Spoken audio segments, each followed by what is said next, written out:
Why don't you do more updates about Malaysia? I would love to be able to talk about something substantive in terms of policies or initiatives of the Anwar Ibrahim government in Malaysia, but there's just nothing really to critique. I mean, Anwar was waiting for decades to become the Prime Minister of Malaysia, and then after winning the seat,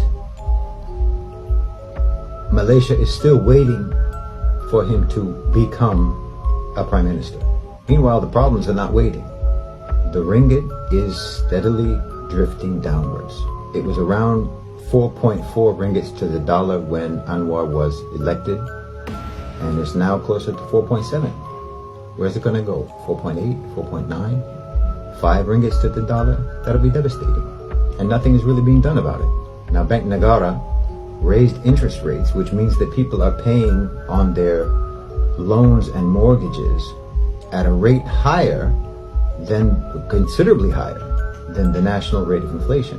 Anwar wants to cut subsidies on the T20 income group, the higher income group, on everything from poultry to electricity, and he says that this will not negatively impact lower income Malaysians. But of course, that's not how economies work.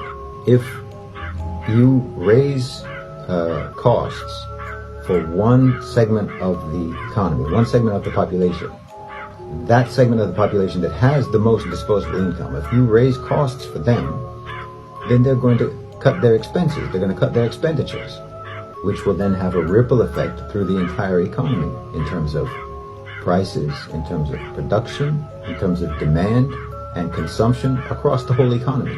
And of course, many of these people in the T20 are themselves business owners. So when they either cut their expenses or raise their prices to compensate for the higher costs that they're grappling with, obviously that's going to affect everyone in the economy, including mostly low-income Malaysians. The government just doesn't look like it has any economic plan, frankly.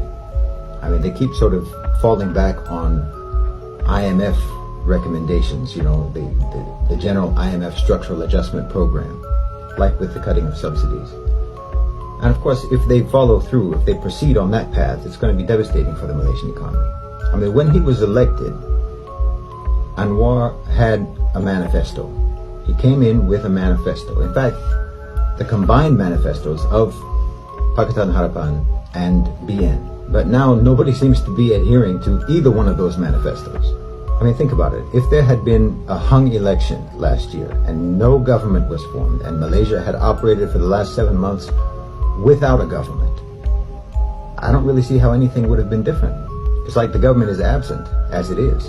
And Anwar insisted on naming himself as the finance minister. So it's not like he can blame anyone else for failing to act on the economy. I mean, he's both prime minister and minister of finance. So the state of the economy is pretty much entirely his responsibility. I mean, when he was elected, Anwar asked civil servants to give him ideas about what to do to rescue the economy, and he gave them 2 weeks. It's been 7 months, and still no ideas have emerged. Now he's even asking journalists, or saying that journalists are also responsible for giving him ideas about governance. So, predictably, the opposition is likely to sweep upcoming state elections, which Anwar says signals political instability in Malaysia, which is causing hesitancy by foreign investors, that they don't feel confident in Malaysia because there's political instability and therefore they're not investing in the country. But I mean, both of these problems would have been solved or could be solved if you had a plan for the economy. Because if you have a plan and you can show foreign investors that you know what you're doing and you're managing the economy, then not only would they have confidence in you, but the opposition wouldn't have anything to use against you.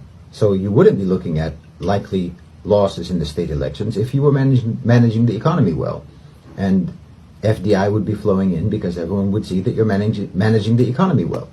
So either way, it comes down to the problem, both the problem of facing losses in the upcoming state elections and the problem of foreign investors not having confidence in Malaysia.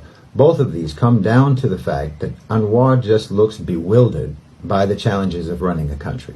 And instead of managing the economy or coming up with a plan and actually governing properly, he's busied himself with vendettas against political rivals, posturing, posing, photo ops, speeches, and, pretending to call Erdogan on the phone to boost his image as a world leader. Or else he's preaching about ethnic and religious hatred as if he lives in some Malaysia in a parallel universe that is being riven by racial hatred and strife and violence, which of course isn't happening. None of this is helping. None of this is addressing the real problems that Malaysia is facing. People need to pay their